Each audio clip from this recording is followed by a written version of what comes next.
Hi friends, this is Lucky Blogs. Welcome to my channel. ఈరోజు మనం చేసుకునే recipe ఏంటో తెలుసా? పల్లీ కట్లే. ఒక కప్పు పల్లీలు వేపుకుని పల్లీలు పొట్టు తీసుకుందాం. చూడండి ఫ్రెండ్స్, పల్లీలు పొట్టు తీసుకున్నా నేను. ఇప్పుడు దీన్ని మిక్సీ పట్టుకుందాం. చూసారా? ఇప్పుడు ఇంత మెత్తగా మనం మిక్సీ పట్టుకోవాలి. మనం ఒక కప్పు చక్కెర తీసుకుని పానకం పెట్టుకుందాం.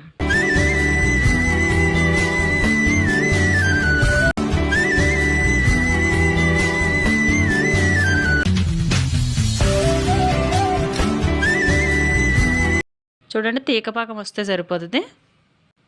ఇప్పుడు మనం పొడి వేసుకుందాం. 2 స్పూన్ నెయ్యి. చూడండి, రెడీ అయిపోయింది. ఇప్పుడు మనం బౌల్లోకి తీసుకుని టేస్ట్ చేద్దాం. Okay friends, bye. మా వీడియో కనుక మీకు నచ్చినట్లయితే షేర్, లైక్, మా వీడియోని సపోర్ట్ చేయండి ఫ్రెండ్స్.